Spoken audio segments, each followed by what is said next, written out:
Hello दोस्तों, good evening. कैसे हैं आप? उम्मीद करते हैं कि आप जिस कंपटीशन की तैयारी कर रहे होंगे वो अच्छी तरीके से कर रहे होंगे, पूरे मनोयोग से कर रहे होंगे। और आपकी तैयारी को चांद लगाने के लिए हम क्या किए हैं, अभी जनरल साइंस में, सामान्य विज्ञान में हम लोग भौतिकी में यांत्रिकी चैप्टर पढ़ रहे हैं, जिसको मैकेनिक्स कहते हैं। ये यूपीएससी, बीपीएससी, एसएससी, रेलवे सभी के लिए इम्पोर्टेंट है साइंस का चैप्टर। तो चलिए हम आपको शुरू करते हैं। इसमें आज क्या हम लोग पढ़ेंगे? तो आज हम लोग इसमें पढ़ेंगे संवेग मोमेंटम किसे कहते हैं, गति के दूसरे नियम के बारे में पढ़ेंगे। और एक क्वेश्चन जो संवेग पर आधारित है, जो बीपीएससी 45 में प्री में पूछा गया है, उसको हम लोग डिस्कशन करेंगे।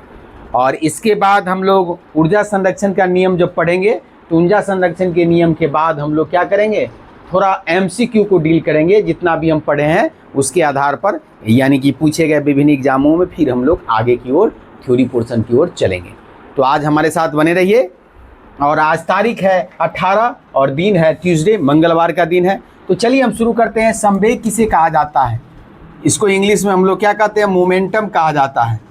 किसी वस्तु के द्रव्यमान, यानी कि द्रव्यमान को हम लोग क्या करते हैं, एम से डिनोट करते हैं, और वेग यानी वी से डिनोट करते हैं। करा किसी वस्तु के द्रव्यमान और वेग के गुणनफल को उस वस्तु का क्या कहा जाता है, संवेग कहा जाता है। यानी संवेग को अगर P से डिनोट करेंगे तो संवेग बराबर क्या होगा, मास गुने वेलोसिटी होता है।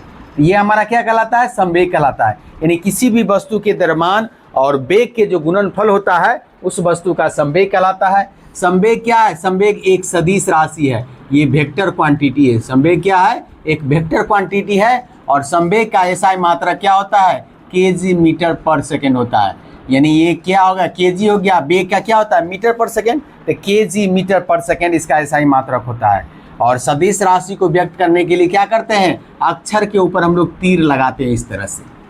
तो यहाँ पर हमारा संवेग है, संवेग सदिश राशि है, द्रव्यमान गुने वेग हो गया, तो क्या होगा, संवेग बराबर क्या होगा, मास गुने वेलोसिटी होगा। तो मास क्या हो गया, हमारा अदिश राशि है, और द्रव्यमान क्या, वेग क्या है, हमारा सदिश राशि है। तो ये सदिश राशि वेग है, तो इसके ऊपर हम लोग डिनोट किए हैं। तो संवेग बराबर क्या हो गया, मास इंटू वेलोसिटी।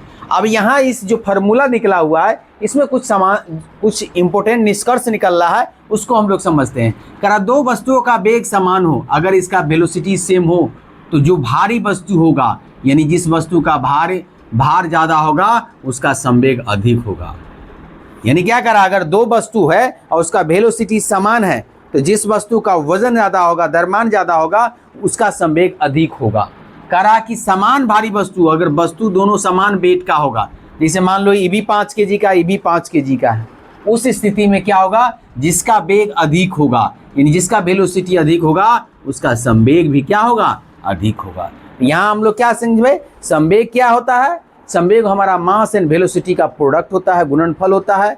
और संवेग क्या है, एक सदिश राशि है, और संवेग का ऐसा ही मात्रक होता है, केजी मीटर पर सेकेंड होता है। और संवेग क्या है, एक सदिश राशि है, और संवेग बराबर होता है मास गुने वेलोसिटी। और संवेग को हम लोग क्या करते हैं, जब इस फार्मूला से हम लोग देखते हैं, तो संवेग क्या कह रहा है कि अगर दो वस्तु हैं जिसका वेग वेलोसिटी सेम है, तो जिस वस्तु का वजन द्रव्यमान ज़्यादा होगा वो क्या होगा, उसका संवेग अधिक होगा। अगर दो वस्तु है जिसकी वेलोसिटी सेम है, तब की स्थिति में, अगर दो वस्तु जिसका वजन भी, वेट भी सेम है, यानी द्रव्यमान सेम है, तो उस स्थिति में क्या होगा, जिसका वेलोसिटी अधिक होगा उसका संवेग अधिक होगा। अब हमको क्या कह रहा है, न्यूटन के गति का दूसरा नियम क्या कहलाता है, न्यूटन के गति का यानी सेकेंड लॉ ऑफ मोशन क्या कहलाता है। तो कह रहा है किसी वस्तु के संवेग परिवर्तन की दर, संवेग परिवर्तन की दर को उस पर आरोपित असंतुलित बल के अनुक्रमानुपाती होती है, तथा यह उसी दिशा में होती है जिस दिशा में क्या होता है, बल कार्य करता है। क्या कर रहा है कि संवेग, ये न्यूटन के गति का दूसरा नियम क्या कहता है कि इस नियम के अनुसार क्या है, संवेग परिवर्तन की दर उस वस्तु पर आरोपित असंतुलित बल के अनुक्रमानुपाती होती है, और संवेग क्या होता है कि उसी दिशा में होता है जिस दिशा में बल कार्य कर रहा होता है। तो मान लिया यहाँ पर क्या है कि m वस्तु का द्रव्यमान है, u इसका प्रारंभिक वेग है, v इसका अंतिम वेग है, t इसमें समय लगा है, f एक निश्चित बल लग रहा है। तो हमारा संवेग क्या हो जाएगा, सांकेत प्रारंभिक संवेग हो जाएगा, पहला का m गुने u हो जाएगा, दूसरा अंतिम संवेग होगा m गुने v हो जाएगा। तो संवेग परिवर्तन क्या हो जाएगा, इसको P से डिनोट करेंगे P2 माइनस P1, तो एम भी माइनस एम यू हो जाएगा, यानी संवेग हमारा क्या हो जाएगा, ये P बराबर क्या हो जाएगा, एम भी माइनस यू हो जाएगा। तो हम लोग फार्मूला से क्या पढ़े कि संवेग परिवर्तन की दर यानी P/T ये एक फोर्स के समानुपाती होता है। तो इसमें क्या हो गया, हमारा फोर्स क्या हो गया, P की जगह पर हम लोग रख दिए एम भी माइनस यू हो गया। तो अब हमारा क्या होगा, भी माइनस यू क्या होता है, भी माइनस यू बटे टी क्या होता है, एक्सीलरेशन होता है, यानी क्या होता है, त्वरण होता है। तो फोर्स हमारा किसके बराबर हो गया, अनुक्रमानुपाती हो गया, प्रोपोर्शनल हो गया, मास गुने एक्सीलरेशन का। अगर इसमें के हमारा कांस्टेंट लगा देते थे बराबर कर देंगे, अगर के का वैल्यू 1 हो जाएगा तो एफ का वैल्यू क्या हो जाएगा, एम गुने ए हो जाएगा। यानी हमारा बल बराबर क्या होगा, द्रव्यमान गुने एक्सीलरेशन हो जाएगा, द्रव्यमान गुने क्या होगा, त्वरण होगा। अब यहाँ पर कभी कभी पूछ देता है 1 न्यूटन बल किसको डिफिनीशन क्या होता है, तो क्या कह रहा है, 1 न्यूटन बल वह बल है जो 1 kg की वस्तु यानी ये m 1 kg होगा, अगर इस वस्तु में 1 मीटर पर सेकेंड स्क्वायर का त्वरण उत्पन्न कर देगा, तो ऐसे बल को हम लोग क्या कहेंगे, इसको हम लोग 1 न्यूटन कहेंगे। और यहाँ पर हम लोग क्या पढ़े कि फोर्स बराबर क्या होता है, मास इन क्या होगा, संवेग परिवर्तन की दर बटे टाइम हो गया। अगर हम इस टी को इधर गुना कर दे यानी क्या होगा, एफ गुने टी हो जाएगा, तो क्या होगा, एम भी माइनस यू हो जाएगा। तो यहाँ पर आप लोग सोचिए, अगर इस फोर्स का वैल्यू 0 डाल दे तो इस साइड वाला सब 0 हो जाएगा, तो 0 हो जाने पर क्या होगा, एम भाग में चला जाएगा, तो भी माइनस यू हो जाएगा, यानी क्या होगा, इनिशियल वेलोसिटी फाइनल वेलोसिटी के बराबर हो जाएगा। अर्थात अगर किसी वस्तु पर बल नहीं लग रहा है तो वस्तु समान वेग से यू वेग से ही हमेशा चलती रहेगी, यानी प्रारंभिक वेग भी यू है, यू से ही चलती रह जाएगी। अगर u और v, u बराबर 0 हो जाएगा और v बराबर 0 होगा, इस अवस्था में क्या होगा, वस्तु मूव ही नहीं कर रहा है। जब इनिशियल वेलोसिटी और फाइनल वेलोसिटी 0 हो गया, इसका मतलब क्या हो गया, वस्तु विरामावस्था में है। यही चीज कह रहा है कि वस्तु क्या होगा, अगर u और v दोनों 0 हो जाएगा तो वस्तु विराम की अवस्था में होगी, यानी उसमें कोई मूवमेंट नहीं होगा, उसमें कोई मोशन नहीं होगा, उसमें कोई गति नहीं होगा। तो ये हमारा क्या होगा, न्यूटन के गति के दूसरे नियम हो गया। न्यूटन के गति के दूसरे नियम से हमको क्या हो गया, फोर्स का जो हमारा फॉर्मूला निकला, ये F बराबर m इंटू ए लिखना, यानी मास गुने त्वरण निकला। अब हमारे पास क्या क्या, द्वितीय नियम का अनुप्रयोग कहाँ कहाँ होता है हमारे दैनिक जीवन में, यानी क्या होगा, न्यूटन की गति के दूसरे नियम का हम अपने दैनिक जीवन में कहाँ कहाँ प्रयोग करते हैं, इस चीज़ को हमको समझना है। तो कह रहा क्रिकेट के खेल में जो हमारा फील्डर होता है, क्षेत्र रक्षक होता है, जब तेज गेंद से आती है यानी गेंद तेजी से आता है तो क्या करता है, जो कैच करने वाला खिलाड़ी होता है वो हाथ को ऐसे करके बैक कर लेता है। बैक कर लेने से क्या होगा, इस पर क्या करता है, हाथों पर बैक करने की दिशा में पीछे की ओर करते हैं, गेंद पकड़ते हैं। यहाँ भी हमारा क्या हो गया, संवेग इसे यहाँ पर भी हमारा क्या होगा, न्यूटन के गति के दूसरे नियम का प्रयोग हुआ है। क्यों, इससे क्या होगा, बैक करने से क्या होगा, हमारे पास जो होगा इस पर क्या होगा, इसका यानी मास और वेलोसिटी का जो होगा उसी दिशा में अगर हम बढ़ते रह जाएंगे।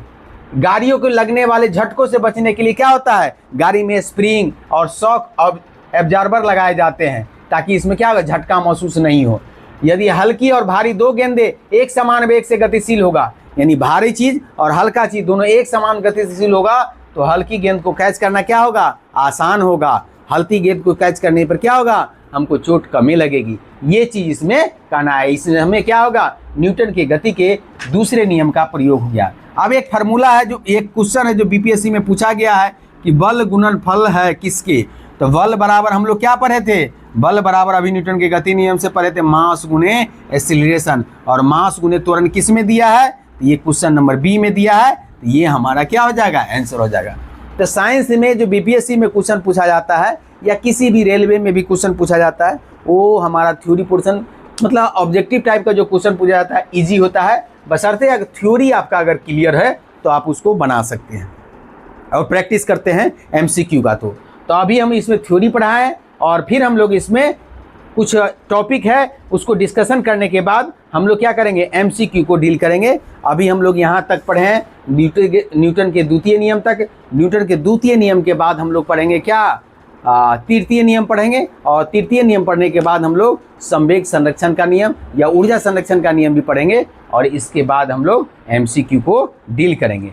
तो आप हमारे साथ बने रहिए और हमारे साथ बने रहिए। जो भी इस चैनल पर हैं, इस चैनल को लाइक, सब्सक्राइब और शेयर करने का काम कीजिए। यानी इसमें हम लोग क्या पढ़ेंगे, हम लोग इसमें संवेग संरक्षण के नियम पढ़ेंगे, कार्य पढ़ेंगे, कार्य पढ़ने के बाद क्या संवेग हम लोग पढ़ ही लिए हैं, और इसके बाद हम लोग शक्ति पावर को पढ़ेंगे, और तब इसके बाद हम लोग गतिज ऊर्जा, स्थितिज ऊर्जा की यांत्रिक ऊर्जा को पढ़ेंगे, और तब इस पर आधारित लगभग हम लोग कितने MCQ करेंगे इसमें हम लोग लगभग 23 MCQ करेंगे, और 23 MCQ करने के बाद तब हम लोग अगले टॉपिक की ओर पढ़ेंगे जो भी इसमें दिया रहेगा।